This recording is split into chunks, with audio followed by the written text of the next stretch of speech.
So at this point, you've been learning about the stock market and paano nga ba yung technical analysis, fundamental analysis. So medyo gets mo na yung basic, pero how do you use that knowledge into actionable steps? So in today's lesson, tuturuan tayo ni Paulo Tomacruz kung paano mag-create ng trading plan. So ano yung mga bagay na kailangan natin pag-isipan and i-decide on before we make a trade, and how will you get an effective watch list.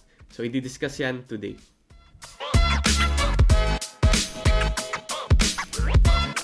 Alright, what's up guys? Good morning, good afternoon, good evening, kung nasan ka man sa mundo, and welcome to another lesson from InvestaUniversity. Alright, so thank you first of all Renzo, right, for that wonderful introduction to the lesson. And as mentioned by Renzo, I'm going to be talking about a few things. Number one is, ito medyo basic, but actually noong una, I think in a later class pa dapat already discussed, but I believe it's now that especially we've discussed the basics of the stock market, a few TA and FA lessons which are not yet finished. I believe that this is a very timely topic because obviously what we've taught already is pwede ka na gumawa ng strategy doon na basic, whether it's fundamental analysis focus, technical analysis focus, or ano lang, or a mix of both, no, fundatech. Right, so those are already actionable lessons, and you want to give you more actionable tips, right? Things you need to do or have, especially when you're trading. And that's why I'm going to be talking about how to create a watch list and how to create a trading plan. So una muna, let's focus on, right, let's get to it, how to create a watch list. So a watch list, ito yung basically ito yung mga binabantayan mo na stock. Because obviously there's 300 or 200 plus at least stocks in the Philippines. Diba? And out of all of those stocks, syempre, di mo naman babantayan lahat. You need to have a set of stocks sa priority mo. So when you find that priority, what do you do with it now? Well, yung olden days, syempre, yung style is isulat mo sa notebook kung ano yung stock na trip mo. Let's say, trip mo si Ayala Land, sulat mo, trip mo si AC, trip mo si SM, trip mo si na JGS, yung mga ganun. But now, I'm gonna teach you how to create a watch list and a step-by-step guide kung ano kailangan mong gawin. Diba? So, actually sa Investa I'm sure a lot of us here, diba, alam na natin yung platform. So, if you go to the chart, right, and you go to the side, diba, actually, meron tayong watch list dyan, to watcher. So, pwede mo na dito lagay yung stock sa trip mo, diba? And, syempre, may classifications yan. So, for yung mga free users natin dyan, mga hindi naka-invest sa Prime, at pwede ka pa rin maglagay ng stocks, but I think naka-max out siya sa 30. Basta may maximum number. Tapos, wala siyang in-app alerts. Right? Wala siyang alerts in general. Walang SMS, InvestaChat, Messenger na text ka parang, uy, tumama sa cut loss mo, cut ka na. Walang ganun. But you can still, of course, put your watch list kahit hindi ka naka-Investa Prime subscription. So to add a stock, simply click add stock, right? And then put it here. Let's say you want to put Ayala Land. Choose Ayala Land. Tapos kung naka-Investa Prime ka, put your entry parameters, your cut loss, your target price. And then if you use specific indicators, say for example, you use MA20, tapos say crossover, ganun, pwede mo rin ilagay dito. Diba? Cut loss and target. Okay, so add. So that's basically it. Tapos nandiyan na siya para mabantayan mo. Diba? Alright. And meron din actually Investa Watcher na page. So na ba yun? Ito. So, para makita nyo lang din paano ma-maximize yung platform. So, pwede nyo rin siyang gawin dito. Diba? Pero, mas trip kong nasa, say, set price alerts. May lalabas din. Reset. Ito palang edit. Para mag-edit. Pero, mas trip ko dito sa chart na mismo. Para diretso na tayo. Alright. So, what's the first step you need to do in creating a watch list? Diba? Proper watch list. Common question kasi ito ng mga newbies, diba? Ano ba steps or paano ba ako mamili ng stock? So, the first thing you have to do is you have to screen stocks, right? So, to screen, diba, gamitan tayo ng Investa Screener. So, free lang din naman to. Merong premium version. Pero, majority, yung may mga premium indicators, end of day alerts. Pero, for the most part, free naman din to, screener for everyone. Parang may kailangan i-share sa Facebook or something para ma-activate. So, if you guys want to know more about screening, just check out our YouTube page, our YouTube channel rather. May video si JC doon how to screen for uptrending stocks, right? So, for the parameters, just check his video out. Maraming videos actually on Investa Screener na. So, depende naman sa'yo kung ano yung parameters na gagamitin mo, filters. Kasi ang daming available eh. So, magbibigay na lang ako. Say for example, so, ba't nga ba tayo gumagamit ng Investa Screener? We use this to filter out the many stocks based on our strategy. And the strategy I'll be employing today is uptrending stocks yung focus natin. So, basic lang, pwede mo gawin year to date up, tapos tanggalin natin mga illiquid. Let's go value average above 5 million. And then you can do a few things. For example, ito basic lang. Price must be above MA50. So very simple, a very simple filter. Then click run para zero in natin yung mga stocks na maganda. So ano nga ba yung filter ko? Nalimutan ko. So year to date dapat up, value average above 5 million, and price must be above MA50. So this is a very straight to the point, diba? Filtering for uptrending stocks. So here, tapos arrange mo lang siya by year to date, di ba? So yan, pwede ba value? Pwede rin. So arrange mo lang year to date para makita mo na, okay, ano yung pwede mong maging priority dito. Right, so now, based on the list we get here, ito na basically magiging watch list natin. Tatanggalin na natin yung mga medyo off. For example, yung APL. Naman yung si APL, liquid ata or something. Alright. So, ito na yung magiging watches natin. So, we have APX, Tech, PX, Tel, Ace, and the like. So, that's one filter we can do. Diba? And I'll just give another filter na yun for the benefit of everyone who wants to know a few more. So, something we can also do is, price is above average. Diba? Yun yung click ko kanina. Diba? So, ilan lumabas? 16. So, pwede rin natin gawin. For example, we can do something a bit more focused. So say MA is above SMA 100 dapat. So ito yung parang simple na filter ni Minervini, dapat the 50 day is above the 100 day, ganun. Ito, let's put it above the 200 day. Moving average above SMA 200. So this is also a filter, titawag na AOTS, right? Alignment of the stars. So, the moving averages are above each other. So, yan. So, pag MA50, price above MA100, MA100, price, moving average is above MA200, and price is above MA20. So, ito, mas focus na. Ayun, 5 lang lumabas. Diba? Dalawa pa dun, how do you call it? Dalawa pa dun, preferred shares. So, yan. Those are some filters you can use. But, let's go back to the original filter used a while ago, para mas chill lang tayo. So, MA50. So, price above the average. And then, tanggalin natin to. Para mas marami tayong options. So, madaming filters dyan. Aralin nyo na lang or panoorin yung mga videos namin sa YouTube. Now, based on this, gawa tayo na watch list. So, step 1, tapos na. So, balik natin. We have zeroed into our universe of stocks to 16. Right, so create a watch list, screen, tapos na. Next thing we have to do is group. Diba? Sa Investa Screener kasi, sa Investa Watcher, you can just keep adding stocks, diba? So hanggang ma-fill mo yung 30, diba? But the problem is, what if you're the type of trader na iba-iba yung mga, you have different strategies. You have a bounce strategy, you have a breakout strategy, diba? So what do? You put it all here, tapos naka-mix siya, so medyo nakakalito. But in this case, syempre, we only used uptrending stocks, diba? So that's the only thing we have. But actually, what you can do din dito sa Investa Watcher, if naka-prime ka, pwede ka gumawa ng group, diba? So dito ata siya, maximum number of watch lists, yan, 3, 6, 10. So tanggalin ko yan, naiwan ko naka-on. So pwede ka actually gumawa ng group, diba? So for example, group name mo dito, chill lang. So ito yung chill lang. Ito yung mga ino-observe mo lang, yung hindi pa masyado ripe yung setup. Tapos so yan, lalabas siya dyan. Meron kang chill lang na alerts. Tapos pwede kayong gumawa ng isa pa. Let's say you want to say ito yung priority. So meron kang priority watch list kung ano na yung gusto mo tirahin kaagad. So meron kang priority, meron kang chill lang, tapos let's say, pwede kayong gumawa ng priority, chill lang. Yan, pwede nang ganyan.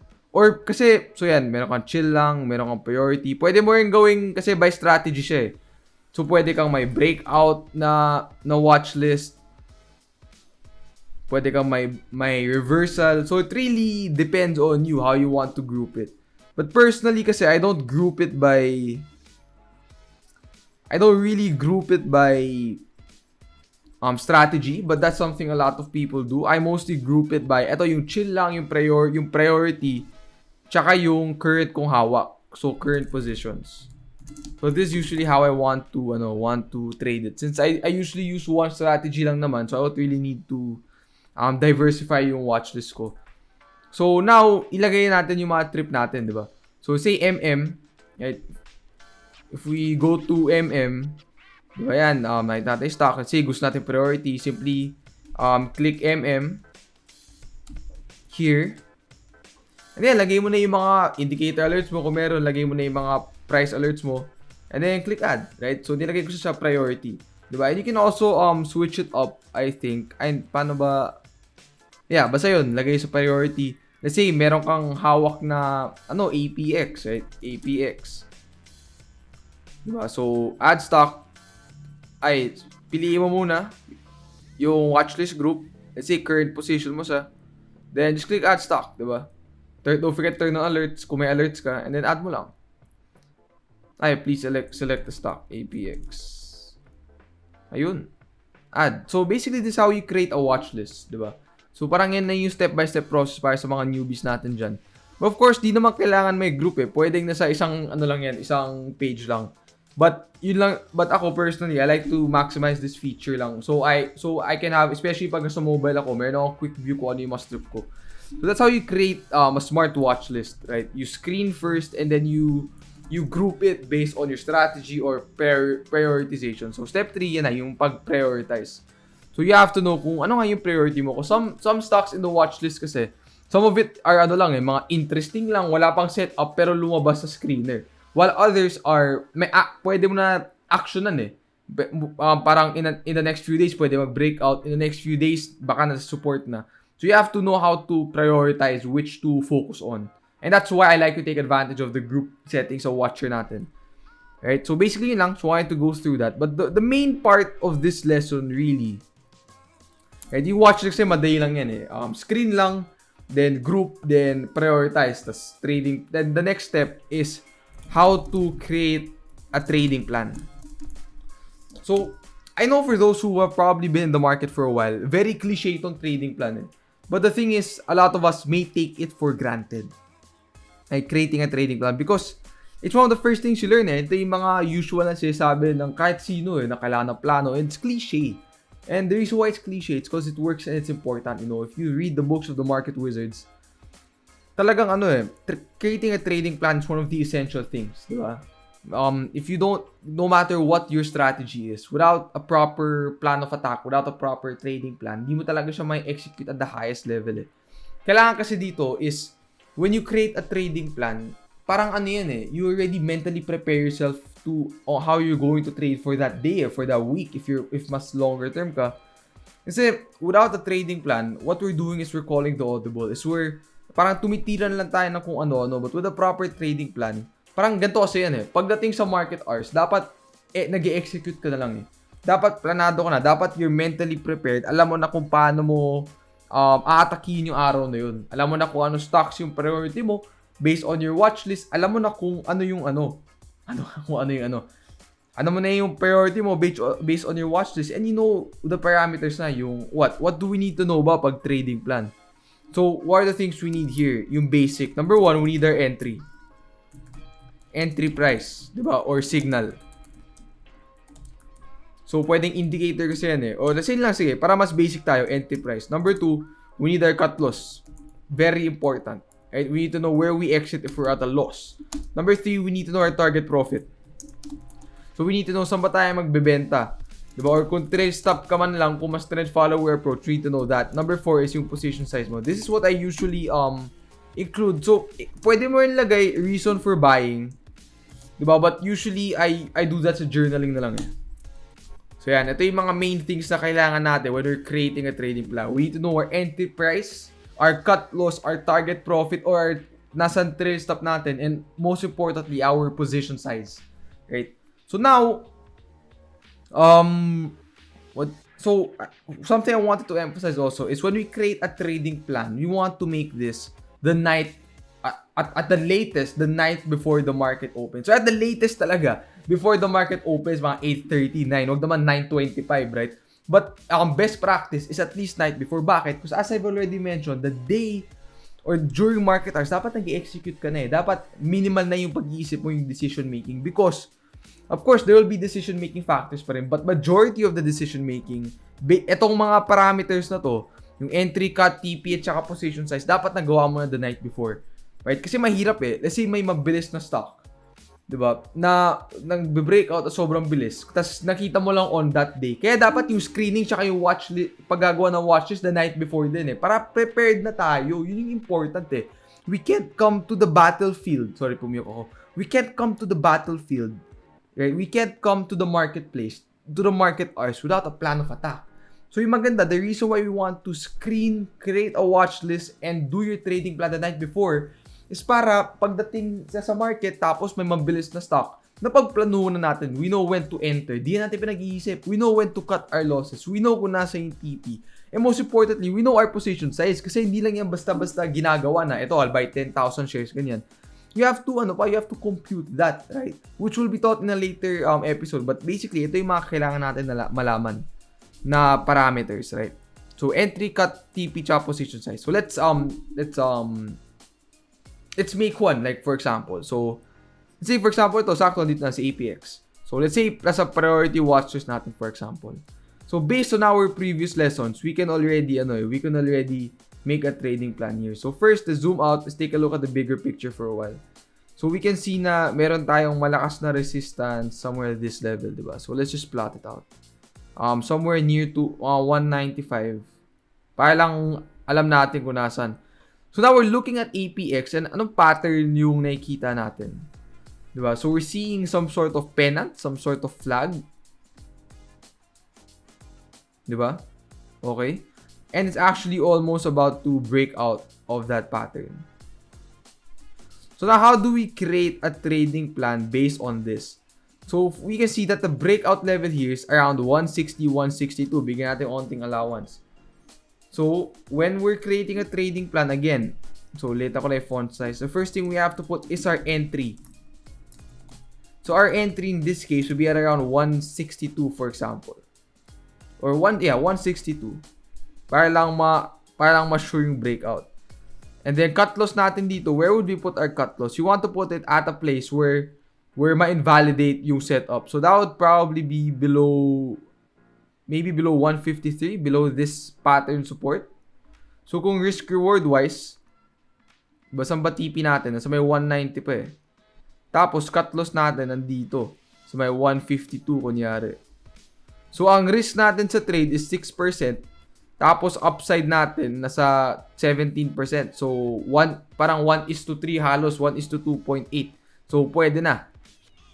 Diba? So, guys, rule of thumb lang when you're setting your cut loss, dapat yung maximum loss mo, 8% lang. Sa trade na yun, yung kasi when you get bigger losses, it works geometrically against you na eh. So, that's something will be taught in the risk management lesson. Basta, yung rule of thumb na tinuturo ni William O'Neill Mark Minervini. Yung maximum talaga, 8%. Diba? Better pa pag less 7 or 6% ba yun? So, cut loss natin is at 150, tama ba? Yeah, 152. Cut loss, 152. TP natin, 1.90.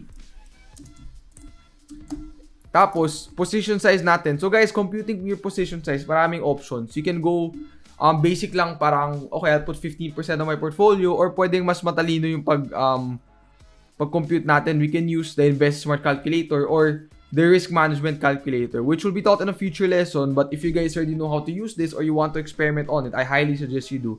But for the sake of example lang, let's say position size would be, so, size would be, for example, 20% of port. Like, for example. Right? So, actually, ito na yun. This is, ito na yung paggagawa ng trading plan. And this is stuff you need to do the night before on multiple stocks based on your watch list. So, if may 10 stock ka sa watch list mo, dapat lahat yan may plano. Tapos yung plano na yan, nagbabago yan everyday eh. Diba? Depending on what the setup is looking like na. So I know it sounds very easy, no, what I'm doing right now. But why do I want to give emphasis and let you guys know na important yung paggagawa ng trading plan? The reason is, well, ako kasi dati, yung pinakita ko, yung shinare ko kanina, the type of trader I was in 2019, di ako gumagawa ng trading plan the night before. Literal, or kahit watch list, literal, I do it during the market hours. Parang titignan ko yung gainers tsaka losers. Right? Tapos parang check ko, sino ba yung mabilis gumalaw na pwede kong tirahin kaagad. Kasi ito, GSMI for example. Ay, lumilipad. Hala, kukompute ko na yung Kasi sa day na to, kunyari, ito. Napakalakas na candle, di ba? May resistance breakout. Tapos, up siya for the day. Di ba? For one day, halos yan, 10%. Tapos, nakita ko, wala, nag-breakout na. So, dito ko palang kukompute yung entry ko, ganyan. Tapos, gumagalaw na yung stock. Tapos, wala na, maiwan na ako. So, it's a very hectic process, no? But imagine if you were prepared, diba? If like in this APX trade, if you already had your trade plan ready, you knew when you were the night before pa lang or better, a few days before, where you were going to enter, where you were going to cut your losses pag mali ka, where you were going to take your profits, how much size were you going to put in? You're mentally prepared to execute. Kasi when you're just randomly creating a trading plan, you're not mentally prepared, di ba? Sobrang important kasi is not only creating a trading plan. Di ba? That's important, but that's just the first part of it. The next part of all of it is actually executing upon it. And the only way you can execute at the highest level, but sa lahat ng stocks naman, pwede ako magsulat ng trading plan. But if you can't execute it, wala lang yan. Creating the trading plan is 20% of the game, but executing it is 80%, right? Creating trading plans wins games, but executing on it wins championships, right? So, a prerequisite to being able to mentally prepare yourself is to have a plan in the first place. So once you have a plan kasi, let's say it's the night before. Close pa naman yung market eh. So let's say for example, it's the night before. Ito na, nakita ko sa APX. Now that I know kung saan ako mag-enter, you have to visualize it na. Na okay, pag nag-162 to, bibilin ko na kasi ito yung entry ko. Diba? Albeit if you're intraday or end of day. Basta yan, pag tumama sa entry mo, bibilin mo. At the same time, pag tumama sa cut loss, dapat prepared ka na. Pag nag-152, kakat na ako. Pag nag-190, bibenta na ako, di na magiging greedy. Tsaka dapat 20% of port yung size ko kasi na-compute ko na yan. And so, this is the importance of having a trading plan.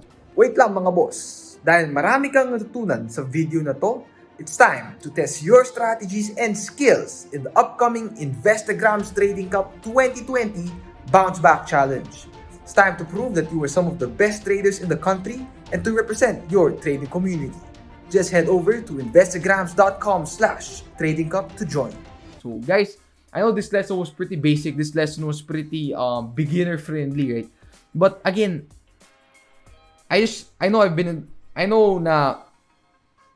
basic, but I want you guys to know the importance of this, right? This is just one stock. Isang example lang to, but we can create a trading plan naman for any stock, right? But basically, ito yung process natin, right?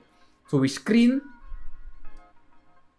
we create a watch list, we prioritize on that watch list, and then we create our trading plan. And again, yung laman ng trading plan natin is what? Our entry price, our cut loss, our TP, and our position size. If you go back to the APX example, di na akong bibigay sobrang dami examples, medyo basic lesson. Tsaka we can do this naman on any stock eh. And baka pwede magka-follow on videos lang in the future. Pero ito na yun. Diba? When you, based on yung screener results natin, gagawa tayo ng plano dito. Diba? So again, this is very important. I want to emphasize that. Diba? Being prepared. Diba? You don't go to war without a plan. You don't go to the market hours without a trading plan. And we want to do this the night before, not during the market hours. Diba? We want to be mentally prepared. We want to visualize what can happen, diba? And how we can act upon it. Dapat pagdating sa market hours, hindi na tayo nag-iisip masyado. Onti na lang, but majority of, our efforts goes to execution. Mas chill na. Yung night before, dun tayo nasa-stress, diba? Parang basketball lang yan. Diba? Majority of the work is put in the off-season. Majority of the work is put, after the game. Pagdating sa game, dapat ready na tayo. So guys, that's it. For this InvestaUniv lesson, basic lang naman, para lang yung mga tinuro na namin na TH at FA lessons, ma-actionan nyo na kaagad. So that's it. Hopefully na-appreciate nyo. If may questions kayo, leave it down below. If you haven't subscribed to our channels, YouTube, Facebook, please do. And yun, this will be released on a weekend, so happy weekend to everyone. And yeah, enjoy your trading. Good luck on your trading. And guys, don't forget, gawa tayo ng watch list the night before. And gawa din tayo ng trading plan the night before. Let's be disciplined to be mentally prepared to execute upon it. So yun lang. Kita-kits tayo sa next InvestaUniv lesson. Alright, so that's it for our lesson today, and I hope nag-enjoy kayo and marami kayong natutunan from Paulo Toma Cruz. Of course, if student ka na ng InvestaUniversity, pag-aaralan pa natin yung mga indicators or yung risk management, and these things will help you create a better trading plan along the way. So if hindi ka pa student, of course, it's not too late to join. Enrollment is always open. So before we leave, I'd like to ask you guys, ano nga ba yung natutunan natin for today's lesson and bakit importante mag-create ng trading plan? So comment nyo lang yung answers nyo down below.